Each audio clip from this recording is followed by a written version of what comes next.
I am so glad they decided to make a sequel to The Exorcist because that last one was a fucking train wreck. This one redeems everything about it.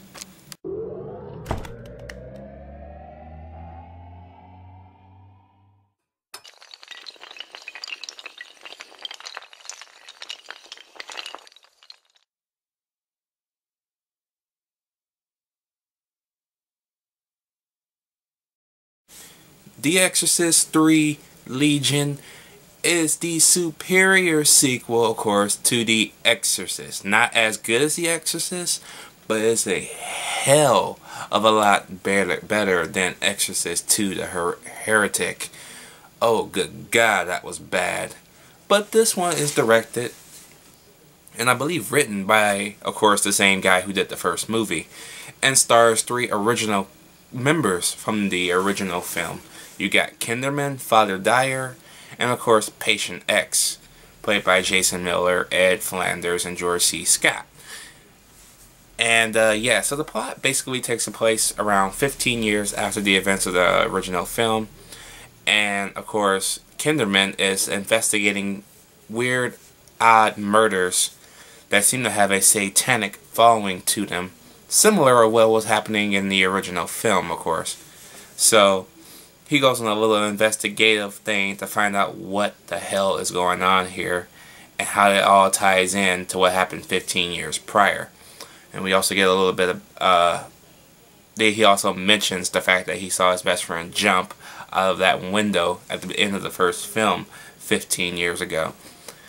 And that's all I'm really going to tell you about the plot here of this movie, because you kind of got to watch it. This is one you really got to see. The movie does have problems, though. It's not a great movie like The Exorcist is. It does have some problems. But, yeah. It's not really a slow movie. It's just kind of a slow burn, slow build to the eventual thing that you will see in the movie. But it's not a slow movie at all. It actually goes by pretty fast, which is good, okay? And unlike the second one, this one's a lot more quiet, okay? So you'll be able to hear a lot of stuff when they're talking. As for the second one, they could not shut up every 5 minutes, man. They was always having weird little noise, or that stupid voodoo chant, or the other bullshit. Now, of course, the killings going on in this movie is reminiscent of the Gemini killer, who was put to death in the electric chair 15 years prior to these killings, of course. So, of course, Kinderman has to figure out how can that be if he's been dead for 15 years. And Brad Dourif plays the Gemini killer in this movie, and my God, when he spoke, I didn't even recognize him at first. I'm like, when he spoke, he sounded completely different. And then he started to get angry, and then his voice came in, and I was like, oh shit, that's Brad Dourif. Sure enough, it is. And I just got this to say: when you get Brad Dourif, put the camera on him, and he's gonna make that movie all the more better to watch. And what does Brad Dourif do? He eats it the fuck up. Brad Dourif is easily the best thing about this entire movie, and they don't skip out on the screen time with this man either. They give him fucking screen time. It is cool. Okay, it is fucking cool. Okay. And then, of course, you know how in the original Exorcist, how they had to dub over Linda Blair's voice.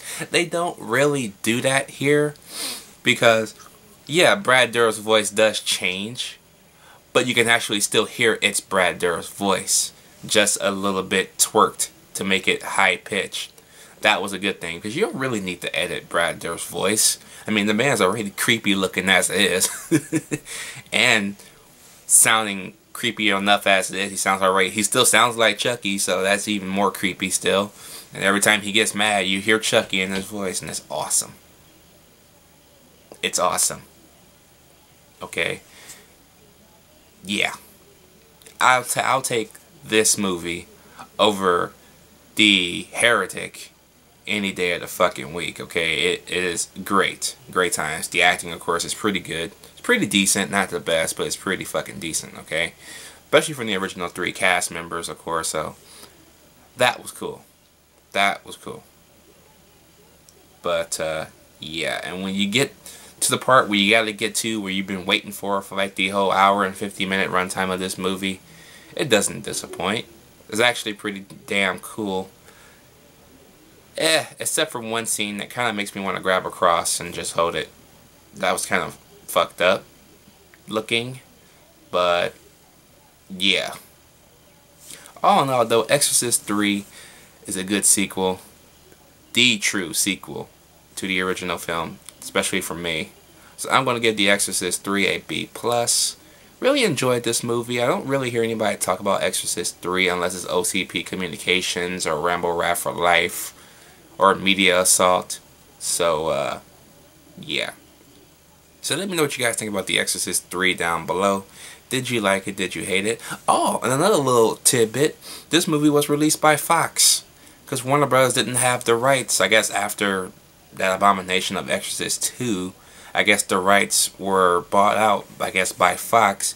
And Warner Bros. Acquired them later on. Interesting. Very, very interesting to notice. So, yeah.